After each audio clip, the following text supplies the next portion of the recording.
Hi. ഒരു നല്ല cinema കണ്ട പ്രതീതി ഇവിടെ പങ്കുവയ്ക്കണമെന്ന് തോന്നി.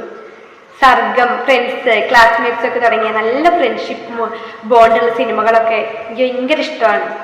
ആ ഒരു കാലഘട്ടത്തിൽ നിന്നൊക്കെ ഒരുപാട് വർഷങ്ങൾക്ക് ശേഷം കണ്ടൊരു സിനിമയാണ് മഞ്ഞുമൽ ബോയ്സ്.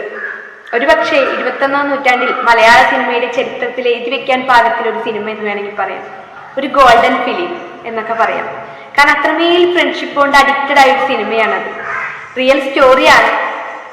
കണ്ടിട്ട് നമുക്കൊക്കെ കൊതി തോന്നുന്ന ഒരു ഫ്രണ്ട്ഷിപ്പ്. കാരണം അതിൻ്റെ ഏറ്റവും അവസാന ഭാഗങ്ങളൊക്കെ നമുക്ക് ഒരിക്കലും മിസ് ചെയ്യാൻ പറ്റാത്ത ഭാഗങ്ങളാണ് ആ സിനിമയുടെ. കാരണം ശോഭൻ ചോദിക്കുന്നുണ്ട് ദീപകിനോട്, നീയാണെങ്കിൽ എന്ത് ചെയ്യുമെന്ന്.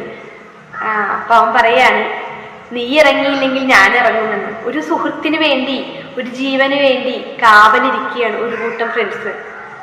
അവരൊരു ഫ്രണ്ട്ഷിപ്പ് കൊണ്ട് കണ്ടിട്ട് മറ്റുള്ളവർ പോലും അവർക്കൊപ്പം നിൽക്കുകയാണ്. ആദ്യമൊക്കെ എതിർത്തവർ പോലും പിന്നീട് അവർക്കൊപ്പം നിൽക്കുകയാണ്. അത്രയും സ്നേഹവും സൗഹൃദമൊക്കെ നമുക്ക് ഏറ്റവും മിസ്സാവുന്ന ഒരു കാലഘട്ടത്തിൽ നമ്മൾ കണ്ടിരിക്കേണ്ട ഒരു സിനിമ എന്ന് പറയും. കിടു സിനിമയാണ്, രക്ഷയില്ലാത്ത സിനിമയാണ്, എന്നും ഓർമ്മയിൽ നിലനിൽക്കുന്ന ഒരു സിനിമയാണ്. കാരണം ഇങ്ങനെയായിരിക്കണം സൗഹൃദങ്ങൾ. ഉപാധികളില്ലാത്ത സ്നേഹത്തിൻ്റെ ഒരു വലിയ പ്രതീകമാണ് ആ സിനിമ എന്ന് പറയുന്നത്. അപ്പൊ ആ ഒരു സന്തോഷം, ആ സിനിമയെ കണ്ട സന്തോഷമാണ് ഇവിടെ പങ്കുവെച്ചത്.